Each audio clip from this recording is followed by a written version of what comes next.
bipartisanship is alive and well in the United States, at least when it comes to guarding the pocketbooks of the elites. Despite wide public support for banning lawmakers from trading stocks, members of both parties have unsurprisingly come out against such a ban.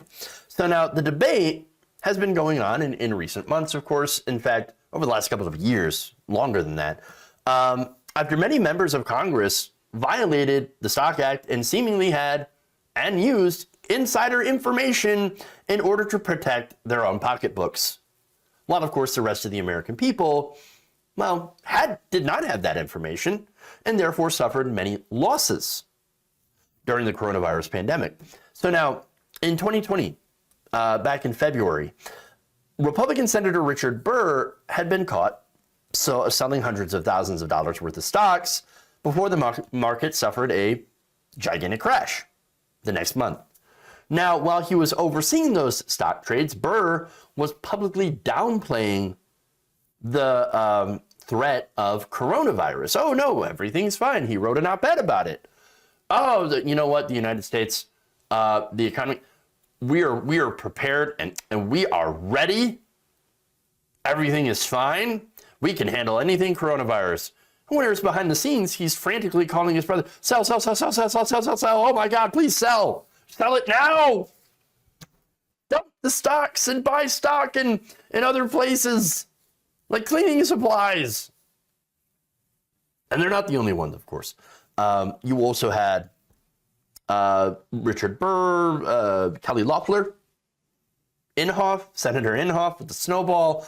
And of course, it's also Democrats like Dianne Feinstein. They were all investigated for potential insider trading. Now, of course, they were ultimately cleared. Weird. There were no charges that were filed by the Justice Department, and I think we know why. It's not because they didn't do anything wrong. It's, well, a couple of different reasons. For one, it's the greed. I mean, here you had the government investigating itself and finding their colleagues not guilty. Big surprise. Wow. Shocker. This is like police investigating themselves after, shooting an unarmed black man. Oh, what are you talking about? We investigated ourselves and we found ourselves not guilty of doing anything wrong. What are you talking about? Everything's great. We followed the law, weak as it is, in this case.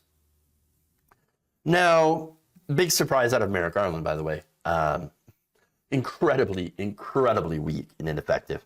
But see, here's the thing. It didn't stop there. The backlash from that has been immense. Turns out the American people kind of tired of this corruption. And again, not surprising. So now here you have some Democrats that support, at least in theory, supporting bills that would limit or ban congressional stock trading outright. So now this has caused a little bit of a division. So let me give you an example. One bill introduced by Democratic Senators Jon Ossoff and Mark Kelly, for example, would require their members, their spouses, and their dependent children to place their stock portfolios in a blind trust controlled by an outside party. A blind trust, kind of like, Donald Trump's blind trust, which generally isn't blind.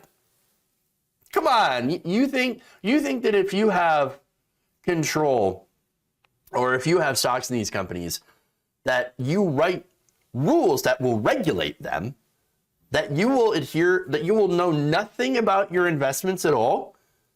Look, if I had investments, I'd kind of be glued to it. I'd be like, how we doing? Did I make money? Oh God, no, I lost money. Oh, this is terrible. It's the worst day ever. And understand that this is not something special about lawmakers. They're human beings. Human beings gonna human. And it's just human nature to look out for your own investments, which is why they shouldn't have them. Blind trust or not, you shouldn't have it at all. But that's just me. All right. So that's a fairly weak bill. As I pointed out, Josh Hawley has a similar bill out, although his legislation does not cover dependent children. So you got some carve-outs here, and would not fine members' salaries for violations. So that's not even a rule. It's a polite suggestion. Like, oh, here, I guess, maybe. We would really like it if you follow the rules, kind of. But you don't have to. Oh, wonderful, great. All right, so now, there's more. Over in the House, Democrat Abigail Spanberger and Republican Chip Roy had introduced a similar bill to the Ossoff Kelly proposal. And more than 50 members have signed on as co-sponsors of this, the separate Ban Conflicted Trading Act, that bill, of course, which was introduced by Democrat Raja Krishnamurthy, would ban members and senior congressional staffers from trading individual stocks. That's actually a better bill. That's actually much, much better. Yes, we should absolutely ban members from holding stock and their family members, immediate family members, at least. So that's a good one. In fact, it's backed by Alexandria Ocasio-Cortez, who is a co-sponsor of that bill. Here's what she said on Tuesday, quote, "It has really gotten to a point where it's getting a little bit too difficult for the rest of Congress to ignore. The fact of the matter is, we shouldn't be able to day trade the companies whose regulation and whose hearings and whose industries and business is before Congress." And she's right. And guess who agrees with her? The vast majority of the American people, of course. In fact, according to a January poll from the progressive firm Data for Progress, 67% of U.S. voters say lawmakers should be banned from trading stock. Another recent survey conducted by the conservative advocacy group Convention of States Action found that 76% of voters believe lawmakers and their spouses have an unfair advantage when it comes to the stock market. Now, of course, Pelosi and others who defended that, well, they said, well, we first, we're capitalist. That's just America. I mean, we're a capitalist country. What's a free market? Okay, and also, they said, well, since we have the Stock Act, we don't need anything else. We don't need anything else. We're fine. We need to ban on all trading. Well, maybe it's because she has millions of dollars invested in the stock market. Now, you also have other people that are against it, like Pete Sessions, who described the ban as unnecessary, while one of his Democratic colleagues, Elaine Luria, attacked the proposal as quote-unquote bullshit. Fun. Why would you assume that members of Congress are going to be inherently bad or corrupt? We already have the Stock Act that requires people to report stock trades, Luria told Punchbowl News earlier this month. So I'm very strongly opposed to any legislation like that. Yes, why would he assume that members of Congress would be bad or corrupt? That's because it's human nature.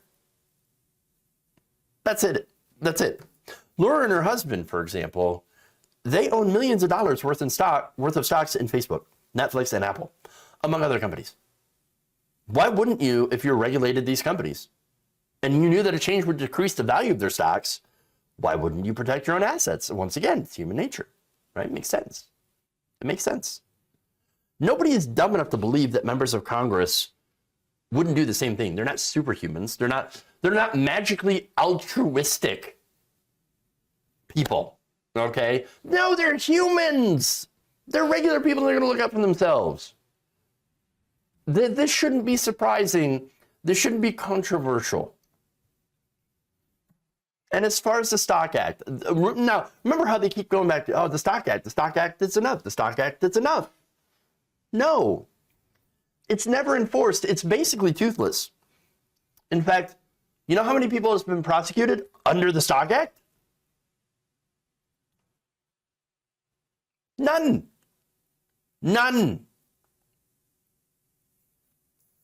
An investigation from Business Insider found that at least 55 members of Congress and 182 senior congressional staffers were late in filing their stock trades in 2020 and 2021.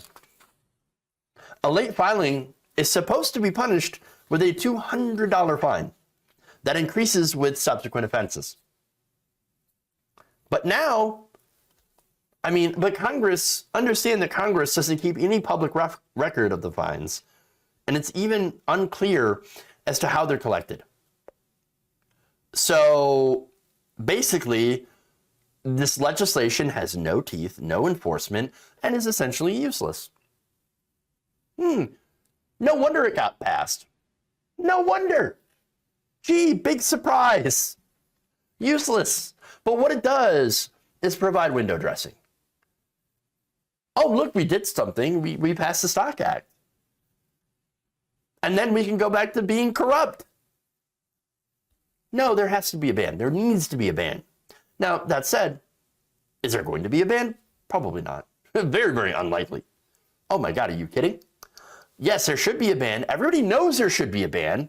But members of Congress, they will sit there and pretend like, no, everything's fine. We don't need anything. It's the free market. Or they'll put up more of this toothless bullshit ban, or alleged bans, I should say, that have loopholes you could drive a truck through. They're never going to ban themselves from trading stocks. Never.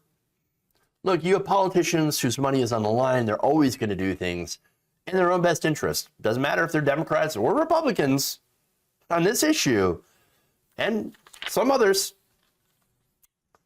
They're two sides of the same corrupt coin.